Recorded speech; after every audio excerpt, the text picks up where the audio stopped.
Sa kabilang banda, si Matilda. Mababaliw na ako. Isang buong linggong nakulong sa kwartong ito. Araw-araw pumapasok dito ang tangang katulong at may dalang pagkain, na lagi kong kinatatakutan ay lason, at iyon talaga. Walang iba kundi ang TV, na lalong nagpapabaliw kay Ricky. Nagrereklamo siya tungkol sa pagiging gutom, kahit kakakain lang namin, bawat isa pang minuto, at sa pagitan, tumatakbo siya sa paligid ng silid na parang isang baliw na sumisigaw tungkol sa pagkabagot. Nakakainis talaga dahil sinusubukan kong panoorin ang Grey's Anatomy. Pinapahintulutan kami ng gwardya na maligo araw-araw, salamat sa Diyos, ito ay magiging 10 beses na mas masahol pa kung ako ay bastos at kasuklam-suklam. Mommy, bulalas ni Ricky, nagsasalita ng napakalakas, sa mismong tenga ko. Kumunot ang mukha ko at napagtanto ko na kakailanganin ko ng hearing aid dahil kakapap niya lang ng eardrum ko. Ibinaling ko ang ulo ko, binawi ko iyon mula sa kanya. What? Ricky then proceeds to tackle me on the bed, sumisigaw pa ng mas malakas. Play pirates with me please. Gumulong ako sa kama, binuhat si Ricky sa kanyang kilikili. Calm the hell down. Bahagyang tumaas ang boses ko, napahawak siya sa mukha ko. Mommy said a bad word. Hell, hell, hell. Ginaya ni Ricky, dahilan para ibagsak ko siya pabalik sa kama. Don't ever say that again. Naririnig mo ba ako? My mommy voice comes out. Those are mommy and daddy words. Not Ricky words. Tila nabawasan ang aking pagkadismaya, nang makitang si Ricky ay nagsimulang maiyak. Sorry, wika niya sa malumanay at malungkot na boses. Napapikit ako, nagpakawalan ng konting buntong hininga. Gumalaw ang mga paa ko papunta sa kama. I'm sorry for getting angry, but just don't say that word again, okay? Iniyuko niya ang kanyang ulo, bahagyang sumunghot bago kumilos para bigyan ako ng isang mahigpit na yakap, which I gladly accepted. Umakyat ang katawan ko sa kama, pinaupo si Ricky sa tabi ko habang binubuksan ko ulit ang TV. Anong gusto mong panoorin, hon? Paw Patrol. Masayang bulalas niya, habang papasok ako sa search bar. Dumating ang palabas at pagkatapos ng 1 minuto o higit pa sa panunood, ang aking isip ay nababato at naliligaw sa kailaliman ng aking mga iniisip. I wonder kung anong ginagawa ngayon ni Jason. Hinahanap niya ba ako? Ano ang ginagawa niya para mailabas kami sa impyernong butas na ito? Madaling sabihin na mahal kami ni Jason ni Ricky, seeing as we are his family. Though, I haven't seen anything on the news about our disappearance. Ibig sabihin taken na rin siya. Walang salita para ilarawan kung gaano ko siya kamiss. It's been weeks since we last saw each other, at nababaliw na ako. Speaking of baliw, ang fucking maid lady na ito ay nakakakuha sa aking huling lakas ng loob. Kagabi inihain niya ang manok ko ng malamig. Ang ilan sa mga gisante sa plato ay nagyelo pa rin. Nakakakilabot kung paano kami kumain ng anak ko, kapag wala kaming ginawang masama. Ewan ko ba, baka yun lang ang entitlement ko magsalita. Lumilipad tuloy ang isip ko kina Bianca at Owen. Ligtas ba sila? Tama ba ang pagtrato sa kanya ng ama ni Owen? Such a shitty situation we are in. Gusto ko lang balikan yung ilang linggo na nakalipas nung masaya kaming lahat. Ngayon, kami ng anak ko ay napadpad dito, nangungulila sa aking asawa at sa aming mga kaibigan. Nawawala na ako ng pag-asa na makitang muli si Bianca o si Owen, dahil nasa hawak na sila ngayon ng isa sa mga pinakamasamang gang sa West Coast. Ngunit may pag-asa pa rin akong makitang muli si Jason. If they would let me meet with this boss guy, baka pwede kaming makipag-ayos, pero hindi. Gusto nilang makulong kami sa nakakainip na kwartong ito. Hindi ko na rin mapanood ang Grey's Anatomy. Maaasar si Jason kapag nalaman niyang nauuna ako sa kanya ng 2 season. Holy fuck, nakidnap ako, at ang inaalala ko lang ay isang palabas sa TV. Sa halip, dapat ay nagpaplano ako ng pagtakas, ngunit hindi. Hindi ko napigilang manood ng isang fictional na hospital show. Fuck it, another season can't hurt. Robel and Carter flashback. 4 na taon ang nakaraan. Mahiyain at mabagal ang pagpasok ni Greg at Harry sa aking silid. Tumingala ako mula sa mga file na nakalatag sa aking desk, nalilito ang aking mga features. Sino ito? Tanong ko habang pinag-aaralan ng mga mata ko ang babaeng nasa braso ni Greg. Siya ay walang malay, ang kanyang kayumangging buhok ay nakalawit sa kanyang ulo, nagnanais na maabot ang sahig. Ang kanyang matingkad na kutis ay nabulag sa sinuman sa paligid. Wala siyang makeup, na mahirap sabihin, dahil wala siyang kapansin-pansin na mga pimples o acne mismo sa sandaling ito. Ang mga pisngi ng dalaga ay may kulay na parang isang light crimson blush, na nagdaragdag ng buhay sa kanyang mukha. Ang tanging bahid sa kinatatayuan ko ay ang lumalalang pasa sa kanyang noo. Light shade na ito ng purple, pero ang haba ay umabot sa kalahati ng kanyang noo. She was hot. Nakakita na ako ng maraming hot girls, pero walang ganito. Ang buong kilos niya ay hindi slutty gaya ng ibang babae. Nakasuot siya ng plain t-shirt na may skinny jeans. Nag-clear throat si Greg, pinutol ako sa ulirat ko. Ibinalik ko ang aking ulo sa mga lalaki, inaasahan ang kanilang sagot. Nagkatinginan sila sa isa't isa, ni hindi nagsasalita. Sasabihin mo ba sa akin o ano? O kailangan ko bang alisin ito sa iyo sa ibang paraan? Si Harry ay humakbang pasulong, nagsimulang magsalita. I'm sorry sir. Gumagala lang siya sa docks, at nahuli namin siya bago pa siya makarating sa trade. Ipinapaliwanag niya. I don't think she's a spy, kaya hindi namin siya dinala sa mga selda. May dala siyang duffel bag na puno ng damit, parang tumakbo siya palayo. Besides, ang mga selda ay puno ng lalaki, kaya mapanganib na ilagay siya doon. Naiirita ako sa pag-uutol niya, pero inalis ko iyon. Pinag-aaralan ng aking mga mata ang mga lalaki, malinaw na inis na iniistorbo nila ako sa kaguluhang ito, ngunit may bahagi sa akin na naiintindihan ang kanilang pangangatwiran. Anong gagawin ko sa kanya dito sa taas, you fox? Nagriring ang tono ng pagtatanong ko nang tumayo ako sa upuan ko. Nagkibit balikat silang dalawa, bakas sa mukha nila ang pag-aalala. Hindi namin alam, boss. Ang alam lang namin ay hindi ligtas na lugar ang mga selda ngayon, lalo na't wala siyang malay. Sagot ni Greg, na hindi komportable na inilipat siya sa kanyang mga bisig. Mahina ang pag-ungol ng boses ko habang papunta ako sa harap ng desk ko. Dalhin mo na lang siya sa guest bedroom, haharapin ko siya bukas. Utos ko, nakasandal sa desk ko. I-lock mo ang pinto, at mababantayan ito ng isa sa inyo ngayong gabi. Hindi ko kailangan ng kalokohang ito ngayon. Kahit kailan sa buhay ko ay hindi ko pinatuloy ang isang babae sa bahay ko. Usually, she's kicked to the curb the moment I'm done with her. Kaya bakit napaka-espesyal ng babaeng ito? She's hot as fuck. Oo. Para sa lahat ng alam namin na maaari siyang maging kaaway. Ang aking mga paa ay bumabalik sa aking mesa, nagpakawala ng buntong hininga habang tinatamaan ng aking puwet ng cold leather.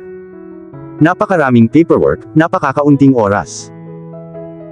Present time. Sa kabilang banda, si Robel. Ilang araw na rin akong hindi kinakausap ni Carter na hindi naman ako makapagreklamo. Siya ay nakakulong sa opisinang iyon sa halos buong araw, doing what God only knows. Probably fucking another bitch. Ngunit hindi iyon ang aking negosyo. Sa kanyang pagtatrabaho bagaman, mayroon akong lahat ng oras sa mundo upang sundin ang aking semi-normal na gawain kasama si Owen. Sabay kaming kumakain ng lahat, nanunood ng movies, naglalaro ng tagutagwan, na natutupad ang pangarap ng aking anak. Lumangoy kami sa pool sa likod ng bahay, tinutulungan ko siyang magbasa gamit ang mga random na libro sa paligid, just everything kaya kong sulitin ang oras ko sa kanya. Ito ang mga bagay na hindi ko nagagawa sa kanya, at minamahal ko ang bawat sandali nito. Ang araw-araw na pag-uwi ay puno ng trabaho, at higit pang trabaho. Kaunting oras lamang ang ginugugol sa pinakamahalagang bagay sa akin. Hindi pa ako nakaramdam ng ganito kalaya, ngunit napakakulong. Pero, sa ngayon, hanggang sa makaalis kami dito, susulitin ko ang oras na ibinigay sa kanya. Dahil wala na akong Matilda, mas kakaunting oras na kaming magkasama kapag umalis na kami. Ngayon oo, sinabi ko na mananatili kami para sa kaligtasan ni Carter, ngunit ang pamumuhay ng ganito, nang walang magawa ay malapit ng maging impyerno. Buong buhay ko, ang pagtatrabaho ang nagpapanatili sa akin na gumagalaw. Inilayo ako nito sa aking patay na tatay, at ginawang malaya ako nang pinalaki si Owen. Ang pag-alis ng wala ito ay magiging napakahirap ng isang hamon. Maybe if Carter isn't acting like a child, palayain na niya kami. Hindi siguro. But mommy, umuungol si Owen, ngumuso ang kanyang maliit at mabilog na labi. Gusto ko ang cake ngayon. Ang kanyang volume ay tumataas habang siya ay nagiging mas nangangailangan para sa dessert. Siya at ako ay gumagawa ng pastry buong umaga para maging abala kami. Sigurado akong nagtagumpay tayo sa pag-asar sa lahat ng staff sa kusina, dahil kinuha na natin ang kanilang trabaho. Isa pa, nasunog na namin ang kalahati ng mga ni-bake namin, kaya napagalitan ako ng malakas ng head chef ilang minuto lang ang nakalipas. Owen, tumigil ka sa pag-ungol. Malapit nang lumamig ang cake. Is na kuskusin ang charred cookies na ginawa namin kanina sa baking pan. Gusto mo ba talagang kainin ito ng walang icing? Grabe, namula ang mukha ko sa pagkairita. Napuno ng hagikgik ni Owen ang kusina habang naglilinis kami. Mommy, nakakatawa ang itsura mo. Bulalas niya, inihagis ang mga pinggan sa malaking lababo. O kung ganun dapat kamukha mo ako ngayon diba? Pang-aasar ko, inilagay ang pan sa lababo at lumipat sa pie-pan. Ang wooden spoon sa aking kamay ay tumutulong sa pagkayod ng mga tipak ng pagkain, at kalahating nililinis ito bago kailangan ang pagkayod. Bumungad sa kanyang mukha ang pagpout ni Owen habang siya ay nagpakawala. Not funny. Oh, sige, lighten up. Pilit siyang pinapasaya ng boses ko, habang inilalagay ko ang pan sa lababo. Tumigil si Owen sa kanyang trabaho, kumilos para bigyan ako ng magaang yakap.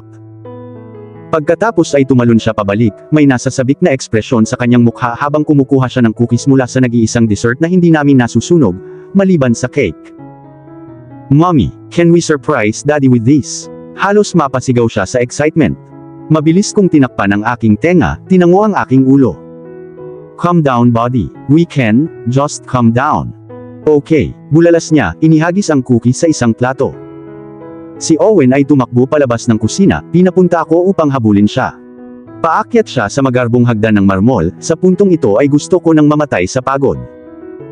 Nagmamadali akong sumunod sa kanya, humihingal nang marating namin ang kahoy na pinto sa kanyang opisina. Binuksan ni Owen ang pinto, naputol ang anumang ginagawa ni Carter sa loob. Daddy, I've got cookies. Sigaw niya, nagmamadaling pumunta sa gilid niya. Napatigil si Carter sa kanyang pagsasalita, nang lumipat ang isang lalaki sa upuan sa harap ng kanyang desk. Owen, mahinang sabi ko sabay-saway sa kanya. Nanatiling nakatanim ang mga paa ko sa pintuan, nakatingin sa pinangyarihan. Mula sa likuran ay mukhang matanda na ang lalaki, kitang-kita ang kulay abo at nakakalbo nitong buhok. Kulay kayumanggi ang balat niya, halos kapareho ng sa akin. Sorry, bulong ko kay Carter habang binabaling niya ang regalo ni Owen. Ngumisi si Carter kay Owen, kumikinang ang mga mata sa tuwa sa cookies. Inilapit ni Owen ang plato sa kanyang mukha, hindi nagbigay ng puwang para pag-aralan ang binigay na cookies. Para sa akin ba ito, Bob? Medyo pagod na tanong niya habang sinusulyapan ang lalaking nasa upuan. Diretso lang ang ulo ng hindi kilalang lalaki, tumanggi siyang lingunin ako. Wow, rude. Tumango si Owen ng kanyang ulo, nagpakawala ng mahinang hagikgik. Yes, Daddy, look. Me and Mommy made them. Mommy and I. Magalang kong pagtatama, patuloy na nakatayo sa frame ng pinto. Nag-cross ang mga braso ko, nagiging komportable sa posisyong kinalalagyan ng katawan ko. Tumango si Owen sa pagtatama ko, nakikita pa rin ang kanyang matingkad na ngiti habang inireregalo niya ang cookies. Kumuha ng isa si Carter at isinubo iyon sa kanyang bibig. It's good. Ngumisi siya habang may laman pa ang bibig. Talaga Daddy, buong umaga kaming nagluluto ni Mommy. Marami kaming nasunog. Humagikgik si Owen, inilagay ang plato sa mesa. Daddy, wanna bake with us? Si Carter ay magsisimulang sumimangot, nakasandal sa kanyang upuan.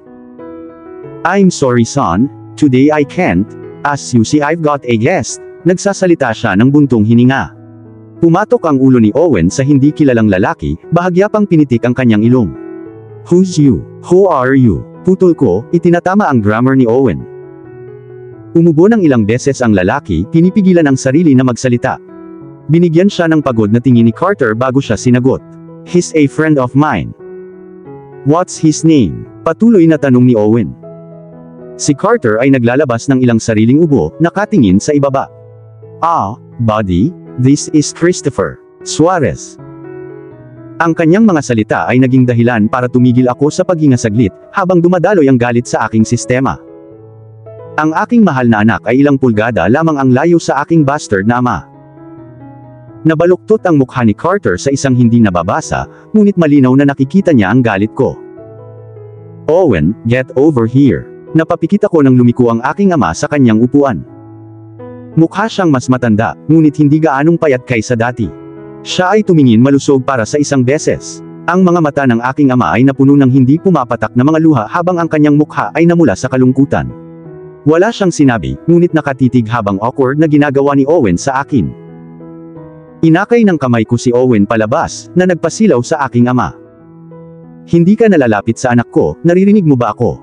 Malakas ang pagsasalita ko na halos lawayin siya. Nagiging guilty ang ekspresyon niya, na para bang hinahanap-hanap niya ang kanyang pamilya. Which I doubt na totoo ang charade na ito.